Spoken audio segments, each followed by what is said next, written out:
নমস্কার। আমরা employment service and manpower প্ল্যানিংয়ের পক্ষ থেকে আবারও জব ফেয়ারের আয়োজন করেছি।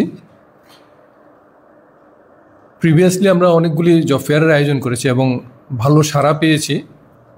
বিভিন্ন সংস্থা এবং অর্গানাইজেশন ভালো প্লেসমেন্ট দিয়েছে আমাদের বেকার যুবক যুবতী ভাই বোনদের, এবং তারা উইথ স্যাটিসফ্যাকশন বিভিন্ন অর্গানাইজেশনের সঙ্গে কাজ করছে, রাজ্য এবং রাজ্যের বাইরের বিভিন্ন অর্গানাইজেশনের সঙ্গে। আজকে যে জব ফেয়ারটা হচ্ছে, এটা 5টা অর্গানাইজেশন, সবগুলি আমাদের ত্রিপুরা রাজ্যের 8টা ক্যাটাগরিতে 135 জন বেকার যুবক যুবতীদের চাকরির জন্য সুযোগ করে দিয়েছে। এতে রাজ্যের বিভিন্ন প্রান্ত থেকে অনেক বেকার যুবক যুবতী আজকে এই ইন্টারভিউর জন্য এসেছেন।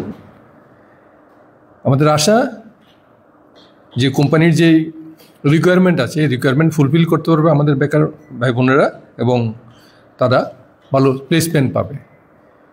এই প্রসঙ্গে আরেকটা কথা বলছি, আমরা আমাদের রাজ্যের বাইরে থেকে আমাদের রাজ্যের ছেলে মেয়েদের বা বেকার যুবক যুবতীদের তাদের কর্মক্ষমতা এবং তাদের নিষ্ঠার জন্য বহিরাজ্যের বিভিন্ন কোম্পানি তারা ইন্টারেস্ট দেখাচ্ছে আমাদের রাজ্যের বেকার ছেলে মেয়ে ভাই বোনদের নিয়ে ওইখানে কর্মসংস্থান করার জন্য। এতে তারা ভালো প্যাকেজ দেবে, বেতনটাও ভালো দেবে। রাজ্যের যেহেতু ছোটো ছোটো ইন্ডাস্ট্রি সেভাবে দিতে পারে না, কিন্তু বহিরাজ্য হলে বড় বড় ইন্ডাস্ট্রিতে নিয়ে যায় এবং ওরা ভালো প্যাকেজ দেয়। সামনের মাসে ডিসেম্বর মাসে আমরা মেগা একটা জব ফেয়ার করব, যেখানে বহিরাজ্যের বিভিন্ন কোম্পানিকে আমরা আহ্বান জানিয়েছি এবং তারা আমাদের ডাকে সাড়া দিয়েছে। অনেক কোম্পানি আসবে।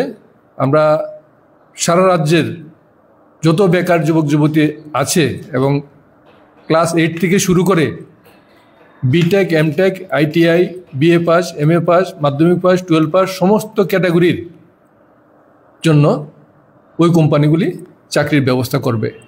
আমরা আশা করব রাজ্যের বিভিন্ন প্রান্ত থেকে বেকার যুবক যুবতীরা এই জব ফেয়ারে, সামনের যে আগত জব ফেয়ারে অংশগ্রহণ করবে এবং তারা বহিরাজ্যে গিয়ে আমাদের রাজ্যের মুখ আরও উজ্জ্বল